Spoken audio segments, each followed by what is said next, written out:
Bienvenue sur cette chaîne YouTube consacrée au procès contre Michael Jackson ayant eu lieu en 2005. Sur cette chaîne, je résume le procès jour après jour en m'appuyant sur la retranscription du procès venant du tribunal de Santa Maria en Californie. Si vous ne l'avez pas déjà fait, je vous recommande fortement de visionner mes vidéos précédentes afin d'avoir une vision précise du déroulement de ce procès et de prendre connaissance de l'ensemble des informations. Dans la vidéo d'aujourd'hui, je vais résumer le déroulement du procès le 13 avril 2005, 30e jour du procès, après la sélection du jury. La journée commence avec la suite du contre-interrogatoire de Jay Jackson. Jay Jackson dit qu'il venait de quitter son travail quand il est venu rejoindre Janet Arvizo au salon de beauté. Il confirme que Janet a déposé plusieurs fois ses chèques d'aide sociale sur son compte en banque à lui à partir de janvier 2003. Il confirme que les chèques d'aide sociale reçus par Janet lui étaient adressés à son adresse de Soto Street. Il confirme qu'il touchait un salaire de 5 528,4 $ par mois en 2003. Il dit qu'il pensait que Janet n'avait pas de compte en banque au début de l'année 2003. Il dit que Janet ne lui avait pas parlé de l'argent reçu suite à l'affaire J.C. Penney et qu'il en a entendu parler dans les médias. Il confirme avoir aidé Janet à payer son loyer pour l'appartement de Soto Street, mais dit que c'était couvert par les chèques d'aide sociale. Il dit qu'il a rencontré Janet en juillet 2002. Il dit que Janet est venue vivre définitivement avec lui quand les associés de Michael Jackson ont vendu son appartement de Soto Street et qu'elle voulait garder cet appartement avant son départ pour Miami en février 2003. Il dit qu'il ne croyait pas Frank quand il lui proposait une maison et le financement d'études et il voulait voir un contrat. Il dit que Janet ne parlait pas beaucoup et ne lui expliquait pas pourquoi elle était émue et pleurait pendant la période de février-mars 2003. Il confirme qu'il avait appelé la police une fois pendant la nuit après une conversation téléphonique avec Janet et qu'il ne savait pas vraiment ce qui se passait. Le lendemain, la police l'a rappelé et Janet était rentrée à El Monte et il a dit à la police qu'elle était rentrée. Il admet que dans le rapport de police, il est écrit que Janet Arvizo n'était pas en danger, mais il nie avoir dit ça. Janet était allée à El Monte, puis chez Jay Jackson le lendemain, puis elle est revenue à Neverland. D'après Mesro, cet appel de Jay Jackson à la police avait été passé le 11 février 2003. Il dit qu'en mars 2003, alors que les Arvizo avaient quitté Neverland, un individu du nom de Johnny, qui semblait être un employé de la sécurité travaillant pour Michael Jackson, était venu devant chez lui et avait demandé si les enfants Arvizo allaient bien. Il dit qu'il a revu quelqu'un ressemblant à Johnny derrière une voiture, puis devant le collège de Gavin et Star. Il pensait que ce Johnny harcelait les Arvizo. Mesro fait remarquer que Johnny était un enquêteur embauché par Mark Geragos pour voir si la famille Arvizo cherchait à extorquer Michael Jackson. L'accusation appelle comme témoin Janet Arvizo, qui se présente sous le nom de Janet Jackson suite à son mariage avec Jay Jackson.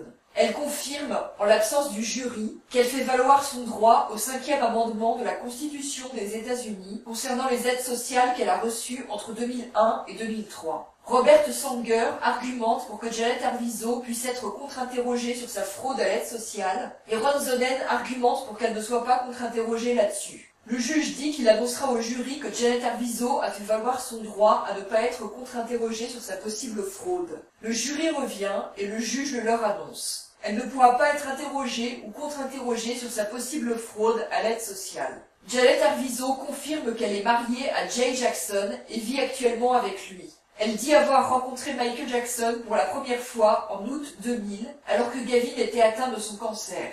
Elle est allée à Neverland en août 2000 avec son ex-mari David et leurs enfants. Elle dit que Gavin et Star ont séjourné avec Michael Jackson et qu'elle n'a pas vu où.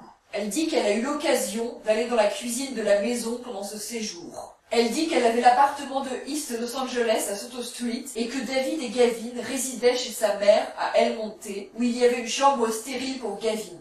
Elle dit que les médecins ont annoncé que Gavin était en rémission en mai 2001. Elle dit qu'elle est revenue à Neverland en septembre 2002 avec Chris Tucker et sa petite amie Aja. Elle dit qu'en 2000, Gavin et David sont allés voir Michael Jackson dans un hôtel pendant la journée. Gavin parlait à Michael Jackson au téléphone, mais après la visite à l'hôtel, il n'a pas revu Michael Jackson en 2000 et 2001. Elle dit qu'elle s'est séparée de David Arvizo en mai 2001. Elle dit que Michael Jackson lui avait prêté une voiture blanche, qu'elle ne fonctionnait plus et qu'elle a été rendue à Michael Jackson. Les Arvizo n'ont pas récupéré la voiture. Elle dit qu'Evie Tavaski, l'assistante de Michael Jackson, a téléphoné à Gavin en septembre 2002 pour que les enfants Arvizo viennent à Neverland pour le tournage de l'extrait du film de Bachir, mais Janet dit qu'elle n'était pas au courant qu'ils allaient apparaître dans le film et que les enfants ne lui ont rien dit après le tournage. Elle dit qu'en février 2003, Michael Jackson lui a téléphoné pour dire que Gavin était en danger et recevait des menaces de mort et qu'il y aurait une conférence de presse à Miami à cause de Bachir. Janet dit qu'elle ne voulait pas que Gavin aille à Miami, et finalement elle a accepté d'y aller avec les 3 enfants. Elle dit que 2 reporters anglais étaient allés chez sa mère ne parlant pas l'anglais pour chercher à obtenir des informations après la diffusion du film de Bachir en Grande-Bretagne. Elle dit que Chris Tucker est venu à Miami avec eux parce qu'Evie l'avait contacté. Les Arvizo et Chris Tucker sont arrivés à l'hôtel à Miami où était Michael Jackson. Elle dit que Michael Jackson a dit aux Arvizo qu'il allait les protéger des tueurs et qu'il fallait faire ce que disait Ronald Dieter et qu'il était une figure paternelle pour eux. Elle dit qu'ensuite elle a rencontré Ronald Dieter avec Michael Jackson. Elle dit qu'ils sont restés 2 nuits à Miami et n'ont pas quitté l'hôtel. Elle dit que les enfants Arvizo sont allés au spa pour avoir des massages avec Chris Tucker. Elle dit que Ronald lui a fait signer un papier sur lequel il n'y avait rien d'écrit et que le lendemain, Dieter lui a fait signer un document. L'un des documents confirmait que Théodore Goddard pouvait déposer une plainte au nom de Gavin.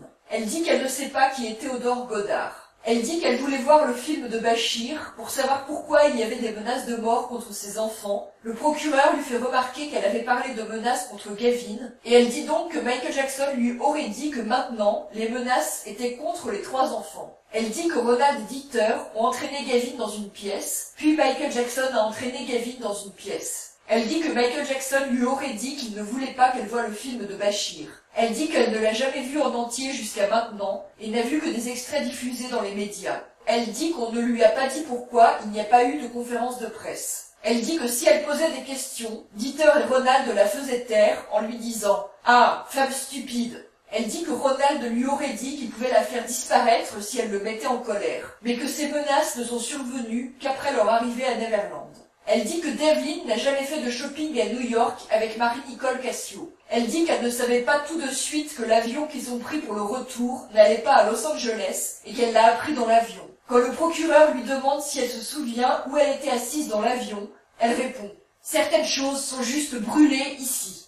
Il lui demande si elle a vu quelque chose qui l'a inquiétée dans l'avion et elle s'adresse au jury en disant 2 fois « S'il vous plaît, ne me jugez pas ». Elle dit qu'elle s'est levée et aurait vu Michael Jackson lécher la tête de Gavin qui dormait et que tout le monde autour dormait et ne voyait rien. Elle dit qu'elle n'en a parlé à personne jusqu'à ce qu'elle en parle à la police. Une voiture les attendait à l'aéroport et les a emmenés à Neverland.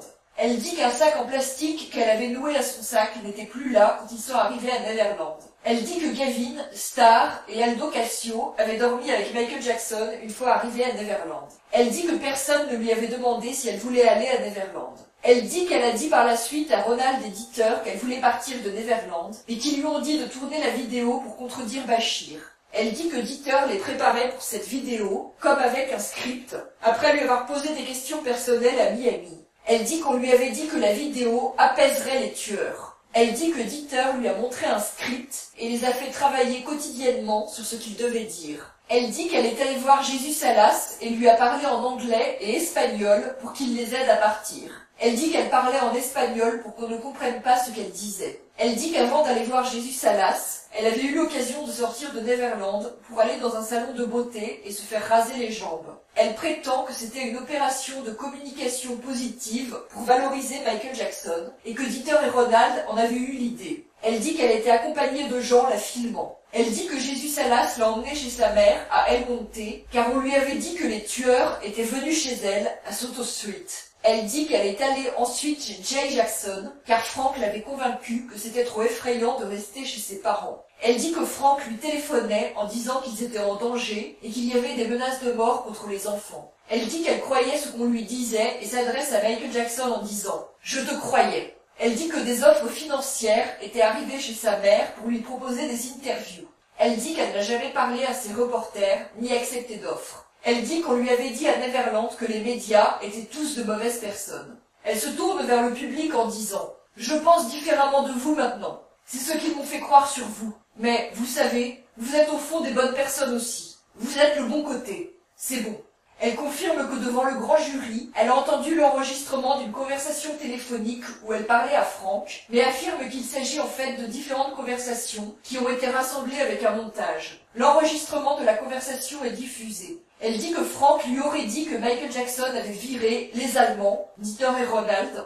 et qu'elle aurait décidé de retourner à Neverland. Dans la conversation, elle disait qu'elle voulait bien faire la vidéo, et elle commente en disant « Tant que ce n'était pas un script, car les Allemands voulaient que je dise exactement ce qu'ils décidaient. » Elle dit qu'à l'époque, elle voulait dire quelque chose de positif sur Michael Jackson. Elle s'adresse à lui en disant « J'essayais encore de t'aider » et dit à propos du fait qu'elle croyait Frank « Je voulais tellement avoir des amis ». Elle dit que Frank lui aurait dit de faire l'interview avec Bradley Miller parce que Bradley Miller avait vu David rentrer en contact avec les tueurs et que Frank lui aurait dit que c'était important de dire de gentilles choses sur Michael Jackson et que Michael Jackson allait les protéger. Elle dit que Bradley Miller lui aurait dit de dire des choses gentilles sur Michael Jackson parce que ça apaiserait les tueurs. Cette phrase est brûlée dans mon cerveau. Elle dit que Miller aurait rembobiné son enregistreur pour leur dire quoi dire, mais qu'elle était sincère en disant de gentilles choses sur Michael Jackson à Brad Miller. Elle dit qu'en revenant à Neverland, elle a vu que Dieter et Ronald étaient toujours là, et qu'elle aurait alors compris que Frank lui avait menti. Elle dit que Dieter et Ronald lui ont dit que les enfants devaient rester à Neverland, que ses appels téléphoniques étaient surveillés, qu'elle était surveillée et qu'ils pouvaient faire disparaître ses enfants. Elle dit qu'elle a cherché à parler secrètement à Jésus Salas en espagnol pour le supplier de l'aider, mais qu'il lui aurait dit qu'il ne pouvait plus l'aider. Elle dit qu'elle est partie avec Chris Carter, un garde du corps de Michael Jackson, en laissant les enfants à Neverland, et qu'elle priait dans la voiture parce qu'elle était effrayée. Elle dit qu'on voulait la faire partir au Brésil parce qu'elle parlait espagnol et que ce n'est pas un pays hispanophone et que cette possibilité avait été envisagée avant que Jésus Salas les ramène à Los Angeles et que Frank aurait mentionné cette possibilité de départ par téléphone. Elle dit qu'au départ, on lui présentait ça comme une manière de tenir les enfants à l'abri des tueurs. Elle dit qu'elle aurait utilisé l'entretien avec le département des services de l'enfant et de la famille comme une excuse pour pouvoir faire sortir les enfants de Neverland.